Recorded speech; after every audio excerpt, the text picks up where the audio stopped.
अब हम समझेंगे इन्वर्टेड कॉमा को, या इसको इन्वर्टेड कॉमास भी बोलते हैं क्योंकि इसमें दो दो होते हैं, या फिर इसको कोटेशन मार्क भी बोलते हैं, या फिर इसको डबल इन्वर्टेड कॉमा, इन दोनों को बोलते हैं, या सिंगल इन्वर्टेड कॉमा इनको भी बोलते हैं।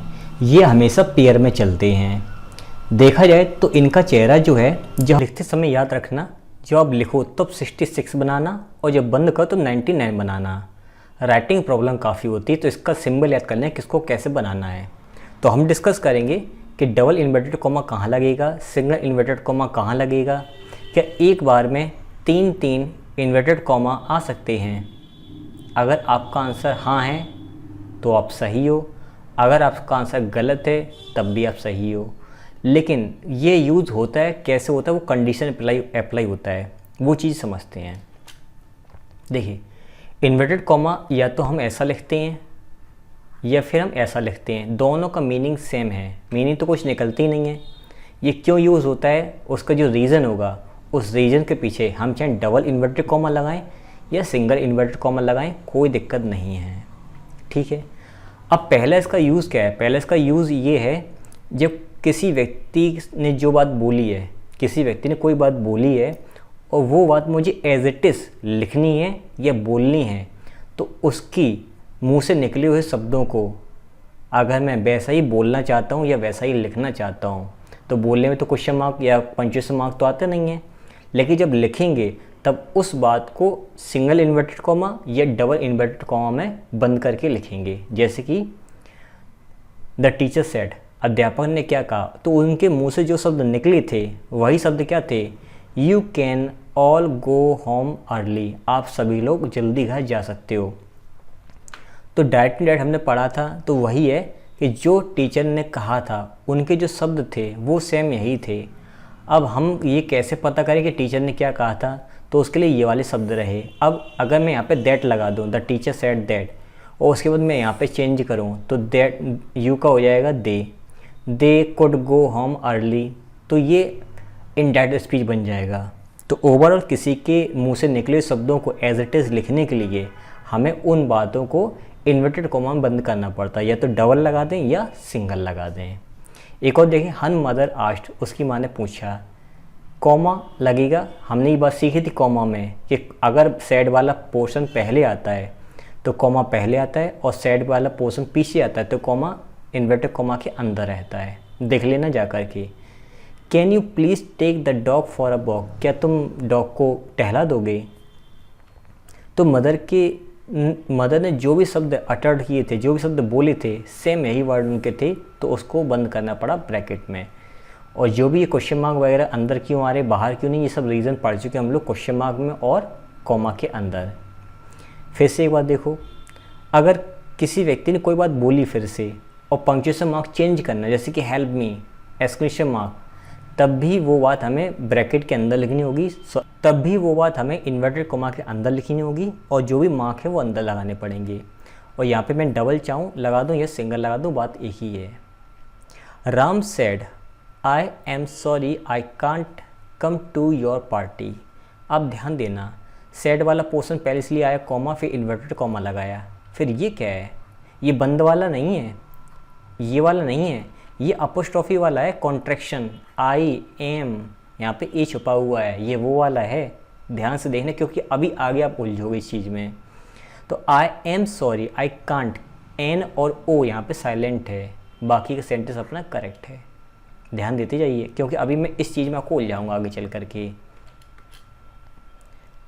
फिर से एक बार, अगर हमें कोई क्वेश्चन मार्क वाला है इंटरोगेटिव सेंटेंस बोलना है, तब भी हम उसको अंदर ही लिखते हैं और उसका क्वेश्चन मार्क भी कोटेशन मार्क के अंदर ही आता है, ये भी बात हमें मालूम है।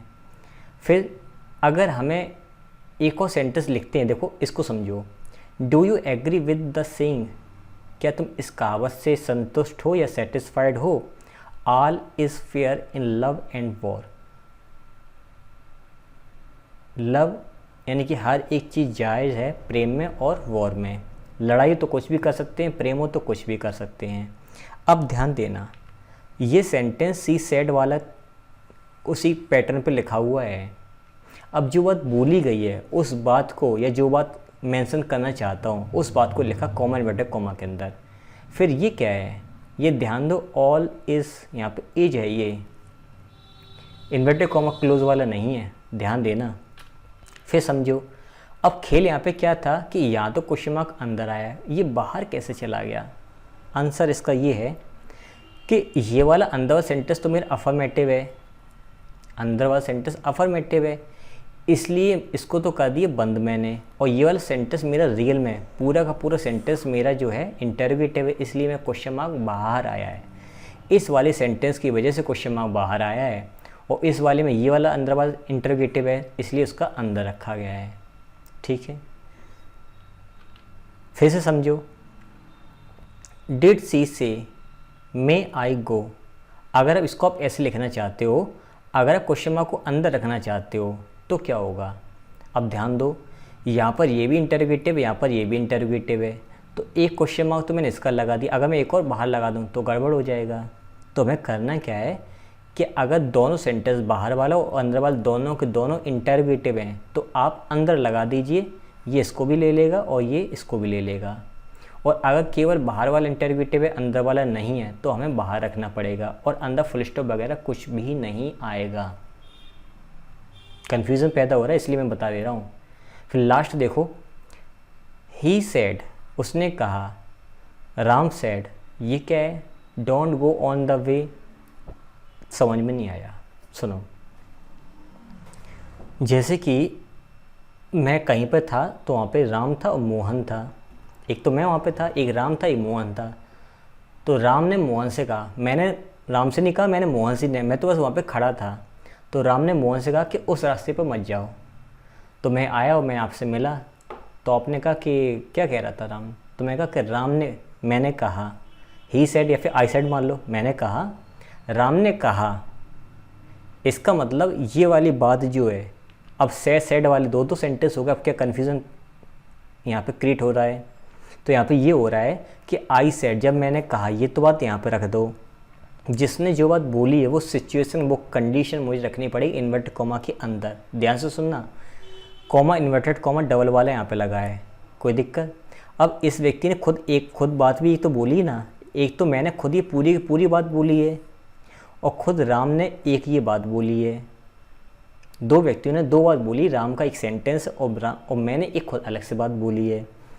तो ये ही सेड के लिए राम सेड से लेके वे तक पूरा एक सेंटेंस है, और राम सेड के लिए do not go on the way एक खुद उसका सेंटेंस है। लॉजिकल तरीके समझना, नहीं तो बहुत कंफ्यूज हो जाओगे। तो यहाँ पे किया क्या मैंने कि ये कॉमा इन्वर्टेड कॉमा से बंद किया, फिर सेट के बाद ये कॉमा लगाए, फिर सिंगल इन्वर्टेड कॉमा लगा दिया। हम चाहें तो डबल भी लगा सकते हैं, कोई दिक्कत नहीं है। फिर मैंने क्या किया, इस सेंटेंस को बंद किया, सॉरी फुल स्टॉप से इसको मैंने फिनिश किया। अब ध्यान सुनना, इस वाले इन्वर्टेड कॉमा का तो ये रहा पहला वाला, सिंगल का सिंगल, और ये डबल लगा था इसलिए इसका डबल वाले का ये रहा डबल। ये भी हो सकता है, बात आई समझ में।